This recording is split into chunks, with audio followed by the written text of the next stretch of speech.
Darah menstruasi penunduk suami, suami jadi penurut seperti orang bodoh. Sundari Aisyah, atau biasa dipanggil Aisyah, merasakan hidupnya seperti ada dalam penderitaan yang tak berujung. Di usia pernikahannya yang baru menginjak tahun kelima, Aisyah sudah merasakan betapa perihnya menjadi korban kekerasan dalam rumah tangga. Suaminya, Arman, yang dulu penuh cinta dan perhatian, kini berubah menjadi sosok yang dingin, kasar, dan kejam. Sejak pernikahan mereka, Aisyah selalu berharap bisa menjalani kehidupan rumah tangga yang bahagia, seperti yang sering ia lihat dalam cerita-cerita romantis. Namun, kenyataan jauh dari harapannya. Pada awalnya, semua berjalan baik. Arman adalah seorang suami yang penyayang, sering memeluknya dan berjanji akan selalu setia. Tapi perlahan, semuanya berubah. Seiring waktu, perhatian itu memudar, digantikan oleh kemarahan yang tak beralasan dan ledakan emosi yang sering tak dapat dikendalikan. Pertama kali Arman memukulnya terjadi pada suatu malam saat Aisyah lupa menyajikan makan malam tepat waktu. Arman pulang dari kantor dalam keadaan lelah, dan saat melihat meja makan masih kosong, amarahnya langsung memuncak. Aisyah, yang saat itu baru selesai mengurus anak mereka, berusaha meminta maaf, tapi Arman tidak mendengarkan. Ia menghampiri Aisyah dengan mata yang penuh amarah dan tanpa peringatan, tangannya melayang keras di wajah Aisyah. Aisyah jatuh tersungkur di lantai. Tangisnya tak keluar, bukan karena tak sakit, melainkan karena ia tak menyangka hal itu bisa terjadi. Lelaki yang ia cintai dan percayai, suami yang berjanji akan melindunginya, justru menjadi orang yang menghancurkan hatinya. Namun, setelah kejadian itu, Arman minta maaf. Ia menangis dan berjanji tidak akan mengulanginya lagi. Aisyah percaya, ia ingin percaya bahwa suaminya bisa berubah. Namun, kekerasan itu bukan sekali terjadi. Arman terus mengulangi perbuatannya. Setiap kali ia pulang dalam keadaan marah atau mabuk, Aisyah menjadi sasaran amukannya. Ia dipukul, didorong, bahkan pernah dijambak hingga kepalanya terbentur ke dinding. Luka-luka di tubuh Aisyah semakin sulit disembunyikan, dan setiap malam ia menangis dalam diam. Namun, ia tak tahu harus berbuat apa. Aisyah seringkali mendapati dirinya terperangkap dalam siklus kekerasan ini. Arman tidak hanya melukai fisiknya, tapi juga menghancurkan jiwanya. Setiap hinaan yang keluar dari mulut suaminya membuat Aisyah merasa semakin tak berharga. Arman kerap menyebutnya, bodoh, atau tak berguna.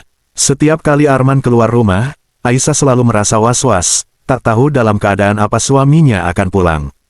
Ia selalu mendengar langkah kaki Arman dengan hati berdebar, berharap ia tak marah. Namun, ketakutan itu tak pernah benar-benar hilang.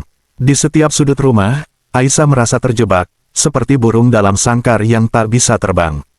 Meskipun ia telah mengalami kekerasan berulang kali, Aisyah merasa tak punya tempat untuk lari. Keluarganya jauh dan ia malu untuk bercerita. Teman-temannya sudah menjauh, dan setiap kali ia mencoba mencari bantuan, Arman selalu berhasil meyakinkannya untuk tetap diam. "Kamu hanya akan mempermalukan dirimu sendiri," ucap Arman suatu malam ketika Aisyah mengancam akan melaporkannya ke polisi. Aisyah merasa terperangkap, hidupnya seolah menjadi mimpi buruk yang tak ada akhirnya. Setiap pagi, ia bangun dengan tubuh yang penuh lebam, namun yang paling menyakitkan adalah luka di hatinya. Lelaki yang seharusnya mencintainya, kini berubah menjadi monster yang terus menghancurkan dirinya, baik secara fisik maupun emosional. Satu-satunya yang masih membuatnya bertahan adalah anak mereka, satu-satunya cahaya dalam kehidupannya yang gelap. Pada suatu hari, Sundari Aisyah duduk di ruang tamu rumahnya, menatap jam dinding yang berdetak pelan, satu-satunya suara yang mengisi keheningan rumah. Suaminya, Arman, belum pulang meskipun sudah lewat tengah malam. Ini bukan kali pertama Arman pulang terlambat tanpa kabar. Rasa was-was bercampur dengan kesedihan yang mengakar dalam dirinya, membuat hati Aisyah semakin tersayat. Rasa curiga pun mulai tumbuh. Suatu malam, ketika Aisyah tak bisa lagi menahan kecurigaannya, ia memutuskan untuk mengikutinya. Arman, yang mengatakan ada urusan kantor di luar kota, meninggalkan rumah dengan pakaian rapi dan wajah yang tenang. Namun, Aisyah merasa ada yang tak beres. Malam itu, dengan hati berdebar, ia menyewa taksi dan mengikuti suaminya dari jauh. Mobil Arman berhenti di depan sebuah restoran mewah di pusat kota. Dari kejauhan, Aisyah menyaksikan suaminya turun dari mobil dan disambut oleh seorang perempuan muda yang tampak cantik dan anggun. Mereka berpelukan erat, tertawa mesra seperti sepasang kekasih yang dimabuk cinta. Aisyah menahan napas, matanya tak bisa berpaling dari pemandangan menyakitkan itu. Tangannya gemetar, dan air matanya mulai mengalir tanpa bisa ditahan.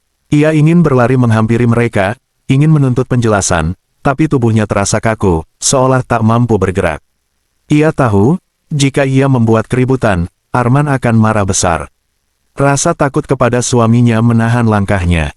Selama ini, setiap kali Aisyah mencoba mengkonfrontasi Arman, ia selalu berakhir dengan kekerasan. Suaminya tidak pernah mengakui kesalahannya, malah seringkali menuduh Aisyah paranoid dan gila. Aisyah kembali ke rumah malam itu dengan hati yang hancur. Selama perjalanan pulang, pikirannya dipenuhi pertanyaan-pertanyaan yang tak terjawab. Apakah perempuan itu satu-satunya? Berapa kali lagi Arman berbohong kepadanya? Mengapa dirinya tak cukup baik untuk membuat Arman setia? Setiap malam setelah kejadian itu, Aisyah merasa rumah mereka semakin mendingin. Setiap kali Arman pulang, suasana semakin tegang. Arman lebih sering pergi daripada tinggal di rumah, dan saat ia di rumah pun, ia tak pernah menyentuh Aisyah. Mereka tidur di ranjang yang sama, tapi perasaan di antara mereka sudah seperti dua orang asing yang tak saling mengenal. Aisyah mencoba mencari celah untuk berbicara, namun setiap kali mulutnya terbuka, ia langsung dihentikan oleh tatapan tajam Arman yang penuh kemarahan. Suatu malam, ketika Arman pulang dalam keadaan mabuk, Aisyah memberanikan diri untuk menanyakan perihal perempuan yang ia lihat di restoran. "Siapa dia?" tanya Aisyah dengan suara pelan namun gemetar. Arman terdiam sesaat, kemudian menatap Aisyah dengan mata yang penuh kebencian. "Itu bukan urusanmu," ucapnya dengan dingin.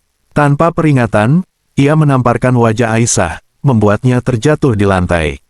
"Jangan pernah mencampuri urusanku lagi," bentaknya sebelum meninggalkan Aisyah yang menangis terisak di sudut ruangan. Makin hari, Sundari Aisyah merasa hidupnya makin hancur. Malam hari, ia duduk sendirian di pojok kamar. Air matanya mengalir tanpa henti, membasahi pipinya yang sudah lama tak merasakan sentuhan lembut. Rasa sakit yang ditinggalkan oleh pukulan dan hinaan suaminya tak hanya meninggalkan bekas di tubuhnya, tapi juga menggerogoti jiwanya. Di balik dinding rumah yang tampak tenang dari luar, Aisyah menyimpan penderitaan yang tak terperi. Ketika ia menangis dalam kegelapan malam, sering kali pikirannya berkecamuk. Mengapa dirinya harus mengalami semua ini? Mengapa lelaki yang dulu mencintainya berubah menjadi sosok yang tak peduli? Ia berusaha mencari jawaban, tapi tak pernah menemukannya. Kadang, ia ingin lari dari kehidupan ini, namun setiap kali ia berpikir untuk pergi, rasa takut menyergap. Arman tak hanya kasar, tapi juga mengancam akan menghancurkan hidupnya jika ia mencoba melawan atau pergi. Setiap malam, setelah tangisnya mulai mereda, pikirannya mulai dipenuhi dengan kebencian dan keputusasaan. Ia mulai merasa terjebak di antara cinta yang dulu pernah ia rasakan dan kebencian yang kini menguasai hatinya. Ia tahu, dirinya tidak bisa terus-menerus hidup dalam keadaan seperti ini. Namun, apa yang bisa ia lakukan? Ia tak punya keberanian untuk melawan Arman secara langsung, apalagi meninggalkannya. Sampai suatu malam, saat ia sedang duduk termenung di depan rumah, salah satu tetangganya yang bernama Mbok Siti mendekatinya. Mbok Siti sudah lama memperhatikan perubahan dalam kehidupan Aisyah. Ia tahu ada yang salah, meski Aisyah tak pernah berbicara secara terbuka. Dengan suara pelan, Mbok Siti berkata, "Nak, aku tahu apa yang kau alami. Aku tahu bagaimana rasanya hidup dalam bayang-bayang suami yang tak lagi mencintai." Aisyah, yang tak pernah terbuka kepada siapapun, terkejut mendengar kata-kata itu. Namun, ia hanya diam, menundukkan kepala dan mengusap air matanya. Mbok Siti melanjutkan, "Kau tak harus hidup seperti ini selamanya, Nak. Ada cara lain, cara yang lebih gelap, tapi bisa membuat suamimu menurut. Aku pernah mendengar ada dukun di ujung desa, yang bisa menolong perempuan seperti kita. Kau hanya perlu mengikuti ritualnya, dan suamimu akan tunduk seperti kerbau." Aisyah terdiam, meresapi kata-kata Mbok Siti. Awalnya, ia merasa takut. Bagaimana mungkin ia bisa terjerumus dalam hal-hal mistis? Namun, malam demi malam, ketika rasa sakit dan keputusasaannya semakin menggerogoti hatinya, pikiran tentang mencari bantuan dukun mulai terasa masuk akal. Apalagi setelah menyaksikan Arman berselingkuh dan mengabaikan dirinya berulang kali, kebencian dalam hatinya semakin besar. Jika Arman bisa mengkhianatinya tanpa merasa bersalah, mengapa ia harus bertahan dan terus menjadi korban. Malam itu, saat ia kembali ke kamarnya, pikirannya terus dipenuhi dengan tawaran Mbok Siti. Apakah ini satu-satunya jalan untuk keluar dari penderitaannya? Mungkinkah ada cara lain yang bisa membuat Arman tunduk dan menghentikan semua kekerasan ini? Semakin sering Aisyah memikirkannya, semakin besar keinginan untuk melakukan sesuatu yang lebih dari sekadar diam dan menangis. Ia tak bisa melawan Arman secara langsung, dan tak ada tempat lain untuknya lari. Satu-satunya cara yang terasa mungkin adalah mengendalikan suaminya melalui cara yang tak pernah terpikirkan sebelumnya, cara mistis. Pada suatu malam, setelah Arman pulang dalam keadaan mabuk dan kasar lagi, Aisyah pun akhirnya membuat keputusan. Ia sudah lelah menangis dan memohon. Lelah menunggu perubahan yang tak pernah datang. Malam itu, ketika suara dengkuran Arman mulai terdengar, Aisyah bangkit dari tempat tidurnya. Ia tahu, besok pagi ia akan pergi ke ujung desa, menemui dukun yang disarankan oleh Mbok Siti.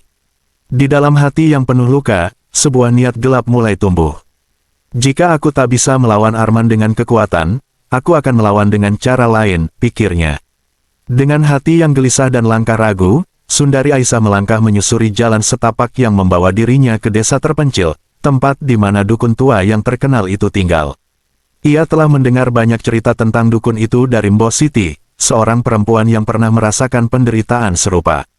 Meski rasa takut menyelimuti hatinya, Aisyah merasa bahwa inilah satu-satunya jalan keluar dari neraka pernikahan yang selama ini ia jalani.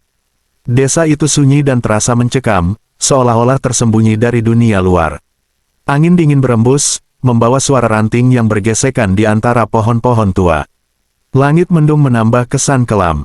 Di ujung jalan, tampaklah sebuah gubuk tua yang dikelilingi oleh semak-semak tebal. Disitulah sang dukun tinggal. Perasaan gentar muncul di dalam diri Aisyah, namun bayangan tentang Arman yang terus berselingkuh dan menyiksanya membuat tekadnya semakin kuat. Aisyah mengetuk pintu kayu gubuk itu perlahan. Beberapa saat kemudian, pintu terbuka dan muncul seorang perempuan tua dengan tubuh kurus dan kerutan di wajah yang tampak penuh pengalaman. Matanya yang tajam menatap Aisyah dengan penuh selidik. "Masuklah, nak," ucap sang dukun dengan suara serak namun penuh wibawa. Aisyah menundukkan kepalanya dan melangkah masuk ke dalam gubuk yang gelap dan beraroma dupa. Di dalam, hanya ada beberapa barang sederhana, meja kayu kecil, beberapa botol ramuan, dan lilin yang menerangi ruangan dengan redup. Sang dukun duduk di atas tikar usang, mengisyaratkan Aisyah untuk duduk di depannya. "Aku tahu mengapa kau datang ke sini," kata dukun itu tanpa basa-basi. "Hatimu penuh luka, dan kau datang mencari jalan keluar." Aisyah terkejut mendengar dukun itu langsung mengetahui apa yang terjadi. Air matanya mulai menggenang di pelupuk mata. Dengan suara bergetar, Aisyah mulai menceritakan semua penderitaannya, tentang Arman yang sering bersikap kasar, menyakitinya baik fisik maupun mental, dan perselingkuhan yang semakin membuat hatinya hancur. "Aku sudah tak tahu harus bagaimana lagi, Nyai," ujar Aisyah dengan suara lemah.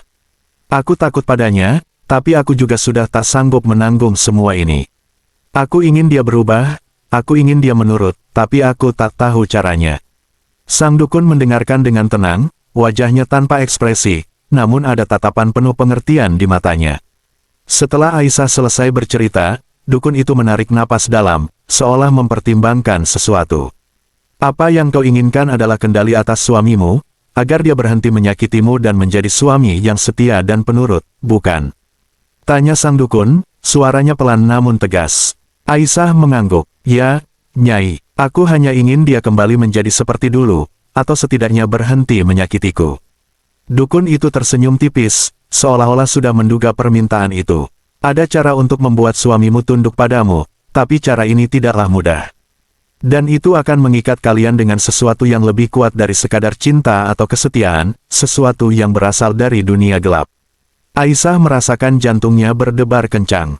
"Apa itu, Nyai?" "Ritual ini menggunakan sesuatu yang sangat pribadi darimu, darah menstruasimu," kata sang dukun. "Kau akan mencampurkan darah itu ke dalam nasi tanak, nasi yang dimasak sampai empuk, dan memberikannya pada suamimu untuk dimakan. Darahmu akan menyatu dengan tubuhnya, dan sejak saat itu, dia akan tunduk padamu. Seperti kerbau yang patuh pada majikannya, suamimu akan menjadi milikmu sepenuhnya. Dia tak akan berani menyakiti atau mengkhianatimu lagi." Aisyah tertegun mendengar penjelasan dukun itu. Ritual tersebut terdengar menakutkan, namun juga memberikan harapan baru. Apakah itu akan berhasil, Nyai? Dukun itu menatapnya dengan tajam. Ritual ini sudah dilakukan sejak zaman dahulu kala. Banyak perempuan yang telah berhasil mengendalikan suaminya dengan cara ini. Namun ingat, ketika kau memutuskan untuk melakukannya, kau juga menyerahkan sebagian dari jiwamu kepada kekuatan yang gelap. Ini bukan sesuatu yang bisa kau tarik kembali. Aisyah terdiam sejenak, merenungkan apa yang dikatakan dukun itu. Pikirannya berkecamuk, mencoba memahami apakah ia sanggup menjalani ritual semacam ini. Tapi, ketika ia mengingat setiap pukulan, setiap hinaan, dan wajah Arman yang tertawa bersama perempuan lain, hatinya yang terluka memutuskan. Aku akan melakukannya, ucap Aisyah dengan suara pelan namun tegas. Aku sudah terlalu lama menderita. Jika ini satu-satunya cara, aku akan melakukannya. Sang dukun mengangguk. Baiklah, nak, siapkan dirimu. Ambil darah menstruasimu ketika saatnya tiba, dan datanglah lagi ke sini.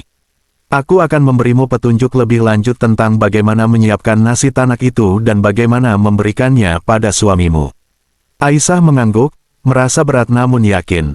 Ia tahu, ini mungkin satu-satunya cara untuk mengubah hidupnya. Ketika ia melangkah keluar dari gubuk dukun itu, angin dingin yang menerpa wajahnya membawa perasaan campur aduk, antara takut dan lega.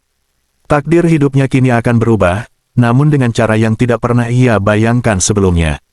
Malamnya, Sundari Aisyah duduk di dapur dengan pikiran yang berkecamuk. Tangannya sedikit gemetar saat ia menyalakan kompor dan mulai memasak nasi tanak. Di dalam hatinya, ia merasa berat, seperti ada beban besar yang menghimpit. Namun, tekadnya sudah bulat. Ia tahu bahwa ini adalah satu-satunya cara untuk keluar dari penderitaan yang selama ini menghancurkan hidupnya.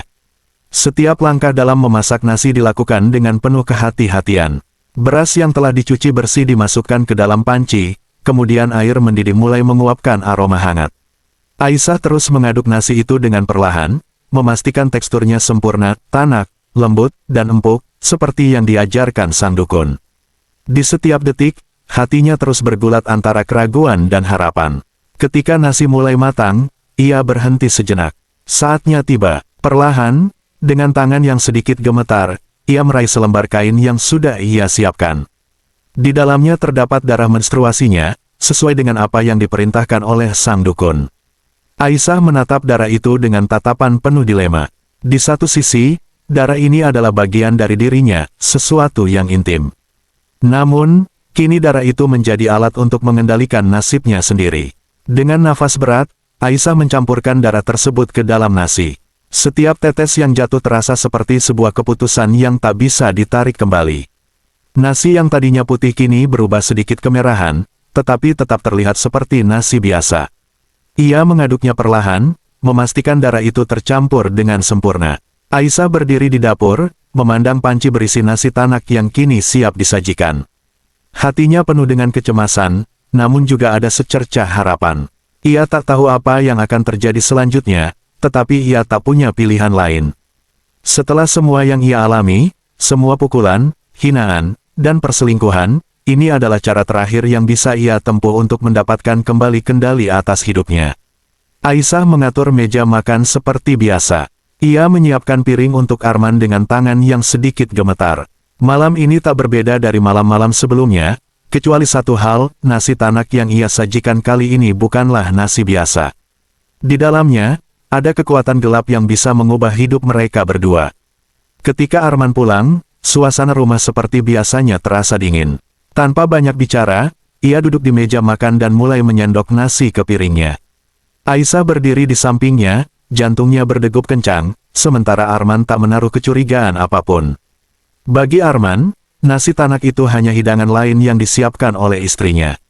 Arman menyantap nasi tersebut dengan lahap, seperti biasanya. Setiap suapan yang ia masukkan ke mulutnya, membuat Aisyah semakin gelisah, namun juga ada rasa lega yang mulai merambati dirinya. Satu demi satu suapan, Arman menghabiskan nasi tersebut tanpa menyadari apa yang telah Aisyah lakukan. Ia hanya melanjutkan makannya seperti biasa, sementara Aisyah mengamati dalam diam, menunggu tanda-tanda perubahan. Seusai makan, Arman mengusap mulutnya dan berdiri dari meja makan. Nasinya enak, ucapnya singkat, lalu berjalan menuju ruang tamu. Tidak ada yang terlihat aneh atau berbeda pada dirinya, namun Aisyah tahu, sesuatu sedang terjadi, sesuatu yang akan perlahan-lahan mengubah hidup mereka. Setelahnya, Aisyah tidur dengan hati yang masih diliputi kecemasan, tetapi juga sebuah keyakinan bahwa ritual itu telah berjalan seperti yang direncanakan. Kini, ia hanya perlu menunggu dan melihat apakah Arman akan benar-benar menjadi suami yang patuh dan tak lagi menyakitinya. Dan benar saja, sejak malam itu, kehidupan Sundari Aisyah mulai berubah perlahan. Arman, yang selama ini selalu bersikap kasar dan penuh amarah, tiba-tiba menjadi lebih tenang. Tak ada lagi bentakan yang memenuhi rumah, tak ada lagi pukulan yang menghujam tubuh Aisyah. Suasana rumah yang dulu penuh ketegangan, kini terasa aneh dengan keheningan yang menyelimuti.